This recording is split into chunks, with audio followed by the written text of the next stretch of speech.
Bantamweight finishers put win streaks on the line. Coming up this weekend, we have Montreal, Quebec, Canada's own Aiemann Zahabi taking on, it's so aggressive, the Mongolian Murderer. It's Aoriqileng, and when you look at a matchup like this, Matt, for Aoriqileng, I mean, he had a fight of the night debut when he took on Jeff Molina. He got dropped twice in the second round. In the third round, he rallied back. And then he loses again against one heck of a wrestler in Cody Durden, but wins over Cameron Else, and then Jay Perrin has set him up well against Aiemann Zahabi, who beat Draco Rodriguez a really long time ago, knocked him out in that fight with the right hand, and then his last time out beat, you know what I'm saying, Hadouken, Ricky Tercios. And why do I have that pause? It's because for Ricky Tercios, he landed on 27 of 235 significant strikes. That's about 11%. And that fight for Zahabi was back in July of last year. And for Zahabi, there hasn't been a lot of activity. And I listened to an interview that he did with L'Arena in French. And he said that basically, you know, there's been a lot of injuries, and that's why he hasn't competed. He had twins, so that really caused him some issues. But he also said, and this is kind of an interesting thing, that he's not really going with Firas as his manager anymore. I hope he didn't say, I had twins, they caused me so many issues. I hope he was excited about it. But that was the reason why he couldn't fight all that much. But Firas was kind of in charge of the fight bookings. Now he's aligned himself with Daniel Rubenstein of Ruby Sports, so it's got to be weird when your brother owns the gym and now you're like, well, I got Daniel, who's a hell of a manager out there. So Aiemann wants to be active. He wants to fight 2 or 3 times a year. And the best part of the interview was, and he said this, and I quote, "Il veut que je fasse des choses extraordinaires à cause de mon nom." And that means that people and the fans want him to do extraordinary things because of his name. And we haven't seen that in the UFC. We saw that knockout win over Draco Rodriguez where it's a little bit of an overhand right as Rodriguez is coming in. And we saw that exact same strike against Vieira, who was an Ultimate Fighter winner, where we were there in attendance in Halifax, Nova Scotia, when Zahabi made his UFC debut.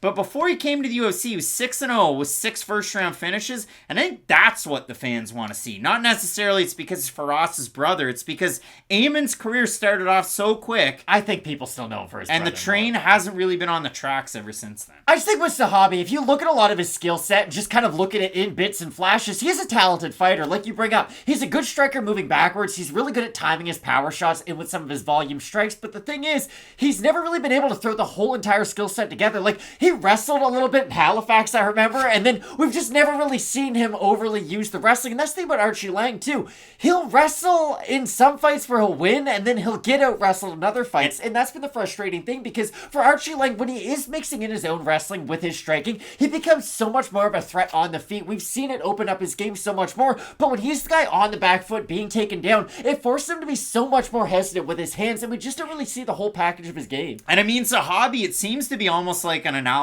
paralysis type situation. It's what skill set do I go with, because they're both, or all, I guess I should say, I was going to say striking and grappling, but they're all so polished for a guy like Zahabi. And he really noted in that interview, and I was glad to hear what he had to say, because he picked up on the fact that Aoriqileng, when he's moving forward, he never fights with a jab. He always fights with a right hand. And he also struggles with the grappling when it's defensive, but offensive, you saw in his regional scene career, that was the hallmark of his game. So the tie-in is, for Zahabi, he's training with a lot of fighters at 135, and I'll throw it up there. He's training with Xavier Alaoui, who was a champ over with UAE Warriors at a time. He's training with Said Yakub Kakrakhmanov, who they brought in specifically for this fight. And he's also training with a guy who fights with the big right hand, Alex Morgan, who fought Blake Bilder, on Dana White's Contender Series, and he's really doing the damn thing with Samurai right now in Quebec. So for Zahabi, kind of an all-star camp right now. For Aoriqileng, you've seen him out of a couple of different gyms, most recently Fight Ready MMA with another guy that kind of represents Inner Mongolia, and we're talking about Alatang Haili. But for Aoriqileng, these last couple of fights, he's really, really bit down on the mouthpiece and become that offensive guy again, where he hasn't had to worry about defending the takedown like he did against Molina and against Cody Durden. So we've seen it all hang out for Aoriqileng, and that's what I think makes this fight a lot of fun. And that's why I worry about Zahabi's tendency to back up, because I think that's going to allow Aoriqileng to use his wrestling a little bit more, because if Zahabi's up against the cage, that's where Aoriqileng will go for takedowns. He kind of does get stuck in some positions. He's not a guy like a prime Cain Velasquez or Daniel Cormier where it's like one hit, one kill from that sport, but if Zahabi does find himself backed up against the cage trying to find his big power shot, that's going to allow Aoriqileng to really start to implement his takedowns, and that's why I brought them up so early in the video, because if we do see Zahabi back up, I just think that's going to help Aoriqileng with that part of his game, and if he is able to start wrestling with Zahabi, well, like you say, Zahabi's a guy who is going to really go out there and think the game. He's going to have to add those extra kind of half seconds to his thought process if he now does have to worry about the takedown attempt and the knockout strikes as well. And Aoriqileng, kind of similar to a fighter that we saw last weekend. Felipe Lins moves down from heavyweight to light heavyweight, 3-0. Aoriqileng 0-2 at flyweight, so he moves up to bantamweight. Now he's 2-0. Exactly. So crazy to see right there. You look at the odds in the matchup. Aoriqileng is the slight favorite. And Matt, you want some Mongolian trivia?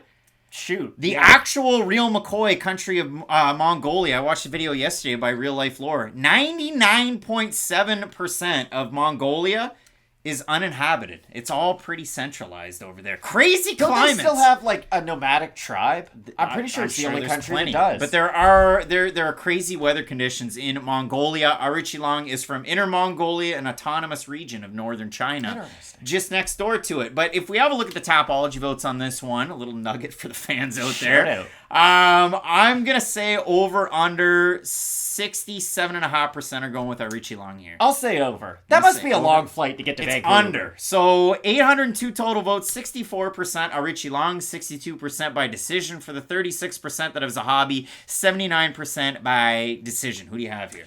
I wouldn't be surprised if Zahabi is able to win this fight, because I do think Aoriqileng and the recklessness in which he closes the distance is going to open up some of those big counter shots for a guy like Zahabi. But I do think the consistency of Aoriqileng, if he is able to get that forward pressure, is going to be able to win him a decision. Again, I think this should be a pretty close fight. It should be an entertaining fight because, again, Aoriqileng's the guy who's going to move forward. He's going to create those engagements.